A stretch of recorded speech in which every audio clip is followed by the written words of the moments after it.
Welcome back to the show. Today, the episode is What the F***?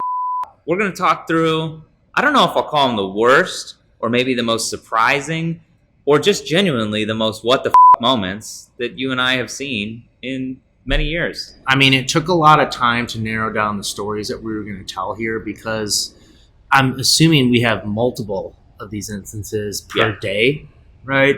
But I like to think these are the ones that have a little bit of all the elements in them. The surprise factor, the really what the f*** factor, Right. How much they got me angry, right? Or even in some instances, sad, right? Or I guess laughing at it too, right?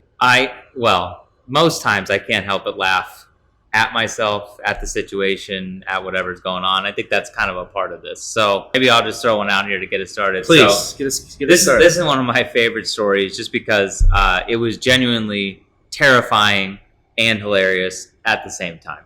So I was showing a multi-unit in Lincoln Park, which is, a developed part of the city. It's not like we're out in the boonies somewhere. Right. But we get to 3 of 4 floors in this unit, and the owner is showing me, this very nice old man.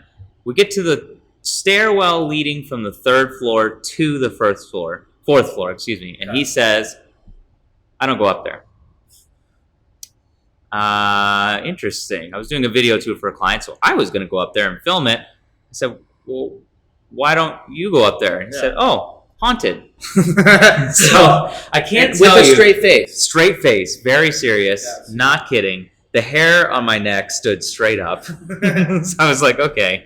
I had to film it, so I went up solo. The only thing on the entire 4th floor was one single chair facing a set of windows, which was creepy enough for me. I had the phone through the floor. I'd probably run at that point, if I'm being honest. I never, to this day, I can't think of a more bone-chilling moment of someone delivering news so deadpan, because he was very sure that was a haunted floor. I want to know how he knew it was haunted. I didn't ask. That's a good question. Yeah. I think in the moment I was too frazzled. I also was debating, do I now tell my clients that it's haunted? I mean, it's one man's opinion. Is that fact? Do I take that as faith? I think you got to tell him it's haunted at that point. I did. I told him. He told me it's haunted. Or then you can maybe go through some type of remediation thing as well, too. I'm sure there's some ghost hunters out there. I haven't been through a real estate exorcism yet. You can try something like that. Try it. Yeah. Make it a part of the contingency process. No, the chair kind of scares me a little bit, right? It was faced very intentionally one direction. Now, I do wonder to this day, was he just f***ing with me? Did he done enough showings that he planned for? He's like, I'm going to get this guy. I'm going to put a single chair. I'm going to tell him it's haunted. It's going to scare the shit out of him, which it did. Or is that actually what was happening, which is 10 times scarier? I don't know which one's scarier, if I'm being honest. Because if he's just messing with you, he's kind of a nut too, right? Which makes me think he has he knows exactly why it's haunted, right? He's the reason why it's haunted would be my guess. That's true. That's very true. So yes, my what the fuck moment was, I tell somebody that this is haunted? In Illinois, believe it or not, disclosure over whether or not something is haunted or somebody's died in a property. The way it works is basically if I know about it and you ask me about it, I have to tell you. I can't lie to you, but it's not something that you're just going to find. Home is haunted on a traditional Illinois disclosure. So you did mention you brought this to your client, right? I did, yes. Now, did he buy it? He didn't buy it. He didn't buy it? No. Was this one of the qualifiers? We couldn't work in the budget how much a haunting would cost to fix, so it was just too much. I don't think seances are that cheap these days. I don't know. I'm not touching it. I'm not advising on it. I don't have a referral for it. Wow, well, that is a fun what the moment, right? It's a good one. Now, mine, I would just want you to picture me saying what the because I said that audibly when this happened. Okay. That's what we're going for. Now, this happened at a closing table, okay? And this was a number of years ago, actually. And what people don't know is we verify their employment up front. Yeah. But we also verify their employment as they're approaching closing as well, too. So, and I'm assuming you can see where this story is going, but we're sitting there at closing. And we signed through the first couple documents. We've gotten this long way. They've put their wire in. We've looked at the CD. And it was that morning that they were re-verifying that guy's employment. Okay. And sure enough, we get a call from the title rep, I do, that they're having problems with underwriting. I'm like, well, that's a little odd. We're clear to close. Not what you want to hear. Not what you want to hear, especially when you're there. Yeah. Right? So I give my underwriter a call. She expressed to me that she just got their verification of employment back and that gentleman was no longer employed with his employer. At all. At all. And not that he was fired or terminated, he quit. What? He quit his job. So I put the phone down and, for the sake of the story, let's just call him John. I go, John, what's going on at work? And he dropped his pen. He turned white, okay? And then that was a very strict comparison to his wife that turned red that was sitting right next to him, okay? And he said, I quit my job yesterday. Oh, no. And I go, well, John, in order to qualify for the home loan, I kind of need to have you working. Long story short, he took another job while he was doing this. We were able to close under his new job, but 2 weeks later. Once he had income verified. Once we were able to verify the income, once we were having it underwritten, and once we were able to kind of cross off all those items. Yeah. But it was a very stressful afternoon for that gentleman. Okay. Right? So I guess really the lesson here is to not quit your job until you close. Just 2 days later, you would have been fine. Like 2 days later. And then also maybe talk to some of your team members before you do a giant change on something like that. I have clients sometimes who will ask me every step of the way, should we do this or is this the right thing to do? And sometimes I'm like, I don't know if I should really be answering this. But then other times when I hear stories like this is why it's better to ask first. Yes. Than to just do. Just ask. Because here's the thing. We're going to find out, right? You're going to find out. There's nothing falling between the cracks when you're trying to get a mortgage, There's nothing that we're not going to find out. So it was a learning experience, I guess, for all of us at that point. But it was definitely one of my top what the f*** moments because, as you can imagine, I did say it audibly at that closing table. Well, speaking of falling through the cracks, I have another what the that comes to mind. I switched you up pretty perfectly for that one. Yeah, that was pretty good. This goes back a few years. I have clients that hunt for rehab projects, and a lot of times we look at buildings that are in less than ideal shape, even decrepit shape or like borderline condemned state. Maybe hazmat suit. You're Some of them require like a waiver. If you get injured while touring this property, we're not liable type deal. So, you know what you're getting into sometimes. But we always ask, what level of updating is this property going to need? How much? Is it structural? Is it a gut rehab? So we generally have a good idea going in. But in this one, the agent really couldn't answer any questions. They hadn't been inside. They were like, look, you can go see it. I haven't been there. I don't know if they weren't in Illinois or what, but they had very little information, no interior photos. Whatever. We get there. We go with the contractor. We're on site. We're walking through. House needs a lot of work. I don't know if a fire happened or what, but something happened in this house. It was destroyed. But not to the point where it looked structurally unsound. So we felt okay going through. Walk up the stairs. Walked right upstairs, creaking a little bit, but okay. Contractor's a bigger guy, so he went last. I would send him up first. Send him up first. That way he could test the water. So my client and I are first.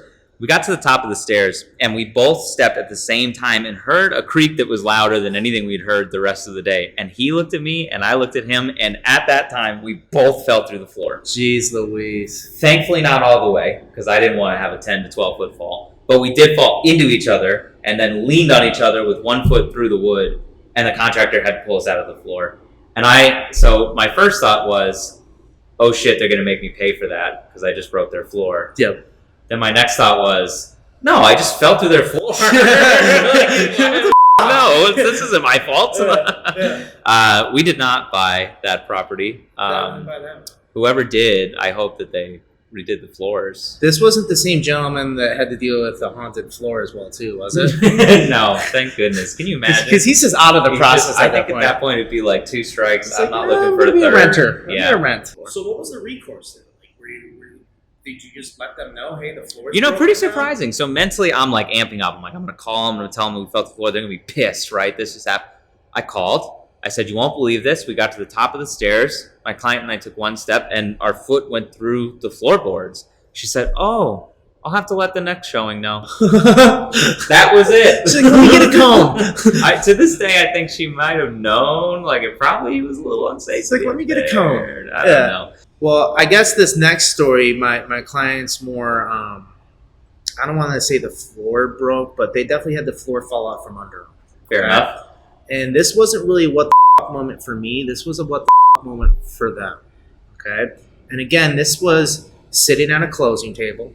It's always at the closing table. It's always at the closing table. Last second, everything's supposed to be done. And that being said, the loan was processed and underwritten just fine. Okay? You've done a great job. We did a great job. But, you know, some of the things that are cleared or I guess handled at the closing table are things like some addresses that are showing up on the credit report, as well as name aliases. It's title, right? Like the title office clears. Correct. They're going through stuff, or what's Right. on your credit report too, that Right. will find like name aliases. So at that point, you're just going to sign an affidavit. Hey, listen, this isn't me, but you know, this For is the why sake I of clear title, this could be Correct. Yeah. This was an instance where we had a daughter buying a house and her parents were co-signing. Mhm. So all three of them were present for the closing. And the first little snafu that we had was dealing with addresses. And we had seen some addresses on the mom's credit report that we had asked about her at closing. Now, when we asked about those at the closing, I just saw her husband very slowly start to look at her. Okay? And it wasn't a look of excitement or of happiness. He was a little irritated. Okay? After we got to that point of we dealt with all the addresses, he very calmly goes to her, I thought I said no on those properties. And then her face just turned red. Right? So it turns out they were looking at an investment property, opportunity a number of years ago, and I believe it was in the Cayman Islands. Okay. And at that point, out of nowhere, he said no to these deals. She went and formed an LLC with her other friends, and they went and bought these properties. Regardless of what he wanted. Correct. Without him knowing, she used all her money, but again, she just kind of did it under the table. That's right? amazing. Now, not for him. Not for him, but it turned out to be a great investment.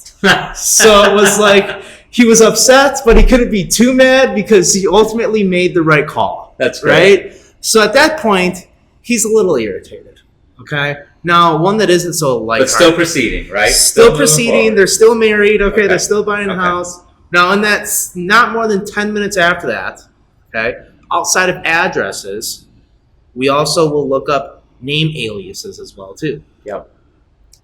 And we got to the dad, and one of the name aliases was with the surname of his previous wife, of which his daughter did not know. So as we're going through the names, it's not now the dad giving an angered look at the mom, it's the daughter now giving a very irritated look at the dad because she's now finding out in front of everybody that he had a family beforehand. Oh my God. That he was married and had kids. And mom was in the know, I assume. Mom knew, the daughter did not know. Oh.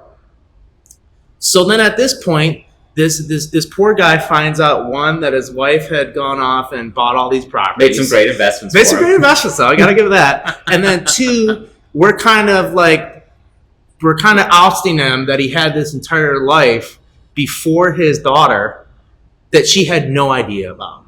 Who says real estate doesn't bring people together? So at that point, no joke, man, he turned to me. He's like, Derek, what the f***? He said that to me, right? So my response was like, hey, listen, this is not my fault, right? You guys may have... This is not a custom Derek questionnaire. Yeah. We, to the point where we literally asked if they wanted us to leave the room. We're like, do you guys want us to leave the room here for a little bit? They needed a minute, I think, to deal with that. And That's so ridiculous. that they left. Or so that we left to give them kind of a couple minutes. And then we came back in and get carried on the closing.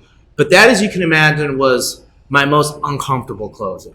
I I would die. I can't imagine being in their shoes. I can't imagine being in your shoes. Imagine being the title officer trying to managing the closing in that situation. I mean, just two major life like things. There's so many layers to that. At one point, all the professionals in the room are thinking, are we going to close this deal today? Or are we all going home unpaid? The second level is this family going to make that in one piece today? I just can't imagine the car ride home after that closing. Awkward. I hope they drove separate. I hope they drove separate too. Wow. That was a bizarre one for me. When you say that, that brings me to another story. There are just some moments in your career that stand out very vividly, maybe just because there visually a lot was going on. But I had an investor client, lived down in Tennessee, and he was buying properties really all around Chicagoland, a lot of single family home properties that he was renovating. And then he would either rent them out or he would get them refinanced, and then, sell them down the line. So we were under contract on a total fixer-upper on the west side. I mean, when we bought it, we knew it was vacant, needed work, but still in good shape, had solid bones. 2 weeks later, not even 2 weeks, 10 days, I think, I go back with a contractor to do a walkthrough so that we can scope out the work he's going to do. And when we got there, the door to the back was open, which it shouldn't have been. Ajar is the right word. It looked as if somebody had forced it ajar, but it was open. They might have done like a forced push into it. So I'm with my contractor is a big guy. He's 6'5". We weren't real worried that anybody in the home was going to cause violence towards us. So it was like, okay, let's just see. I feel comfortable with the 6'5". Let's go check it out, right? So we walk through the back door. We go look in the kitchen. Immediately could tell something was wrong. Every inch of the walls in this home were graffitied. Every inch was graffitied, gang tagged, signs. People wrote names. People put penises. People put, you name it, it was on the wall. Some cell phone numbers. This is the crazy thing. So where you came in the back, you came in actually into the kitchen. So the first thing I noticed is the oven had exploded.